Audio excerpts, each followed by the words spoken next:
சுவாமி சமாதிக்கு அப்புறம் 2003ல் சுவாமி இந்த ஊருக்கு நீங்கள்லாம் பயணப்பட்டு அவருடைய வரலாறு எழுதணும்னு போறீங்க.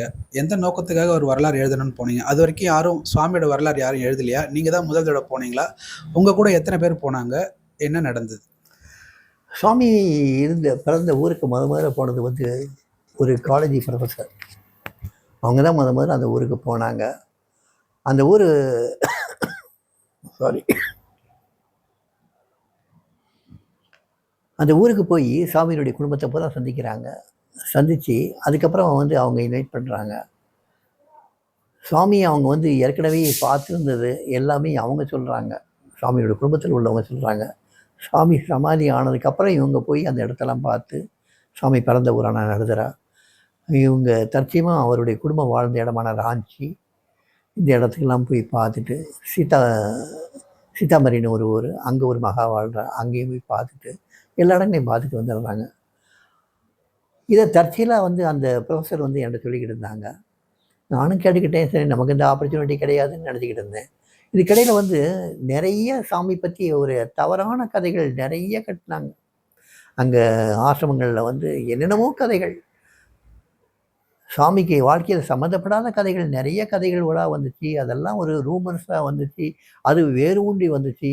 மேற்கொண்டு அங்கே வந்து நிறைய பேதங்கள் பார்க்க ஆரம்பித்தாங்க. வரக்கூடிய டிவோட்டிஸில் பேதங்கள் நிறையா பார்க்க ஆரம்பித்தாங்க.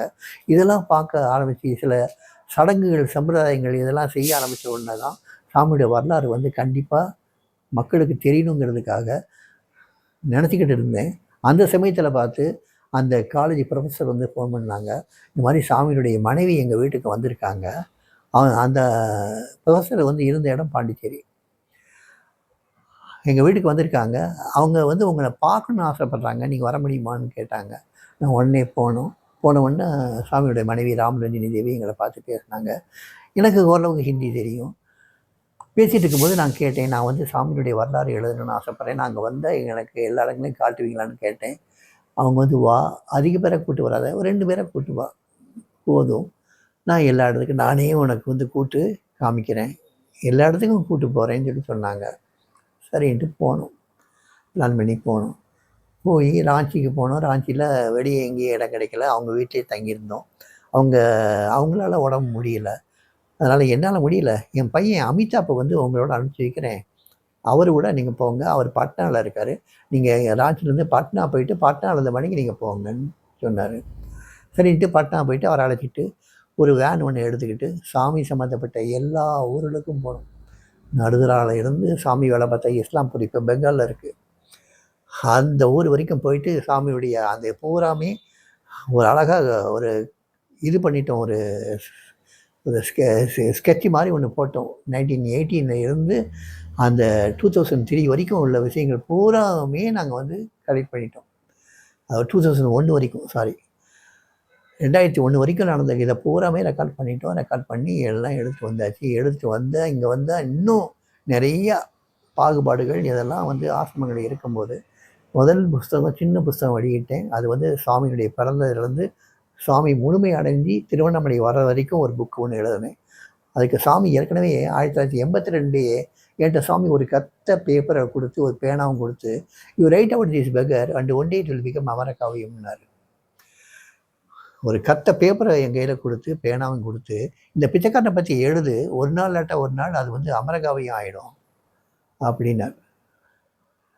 எனக்கு சாமி பற்றி ஒன்றுமே தெரியாது, பழைய வாழ்க்கையை பற்றி எதுவுமே தெரியாது. எந்த கேள்வியை கேட்டாலும் சாமி பதிலும் சொல்ல மாட்டேங்கிறாங்க. நம்ம எப்படி தெரிஞ்சுக்கிறது, என்ன எழுதுன்னு தெரிஞ்சுட்டு அப்படியே விட்டோம். சுவாமி அதை பற்றி மறுபடியும் கேட்கல. அந்த பேனாவும் அந்த பேப்பரும், நான் நார்த் இந்தியா அடிக்கடி போவேன், ஒரு ட்ரெயினில் வந்து அந்த சூட்கேஸில் வச்சுருந்தேன், அதை அப்படியே எவனோ எடுத்துகிட்டு போயிட்டான். ஸோ அந்த பேப்பரும் காணும், பேனாவும் காணும். ஸோ அந்த ஒர்க்கு நம்ம ஒர்க்கு இல்லை போல் அப்படின்னு சொல்லிட்டு விட்டேன். ஆனால் 2003 அந்த சூழ்நிலை வந்ததுக்கப்புறம் அப்புறம் தான் எழுத ஆரம்பித்தேன். முதல் புக்கு வந்தது. அடுத்து எலாபரேட்டாக எழுத ஆரம்பித்தேன். அது 2006 வெளிவந்தது. அந்த அமரகாவியத்தில் சாமியினுடைய பிறப்பிலிருந்து சாமியினுடைய கடைசி வரைக்கும் சாமி சந்தித்த பக்தர்கள், பக்த அனுபவங்கள், இன்னும் எல்லா சாமியுடைய டீச்சிங்ஸ் எல்லாமே அதை வந்து கவர் ஆச்சு. அதுக்கப்புறம் அதனுடைய தமிழாக்கமும் கொண்டு வந்தோம். அதனுடைய ஃப்ரெஞ்சு டிரான்ஸ்லேஷன் நடந்தது, அதனுடைய ஸ்பானிஷ் டிரான்ஸ்லேஷன் நடந்தது, எல்லாமே வெப்பில் இருக்குது. ஸோ எல்லாமே நடந்தது. இன்றைக்கி வந்து சாமியுடைய வாழ்க்கையை முழுமையாக செஞ்சிட்டோங்கிற ஒரு ஒரு ஒரு விதமான சந்துஷ்டி ஏற்படுது. வாழ்க்கையை பூரா சாமியுடைய டீச்சிங்ஸ் என்ன எல்லாத்தையும் முழுமையாக கொண்டு வந்துட்டோம். இந்த கொண்டு வந்ததுனால சில விஷயங்களை வந்து யாருமே மறுக்க முடியாது, யாருமே தவிர்க்க முடியாதுங்கிற மாதிரி ஆயிடுச்சு. அதனாலேயே நிறைய பேர் இன்னைக்கு யோசிக்க ஆரம்பிக்கிறாங்க.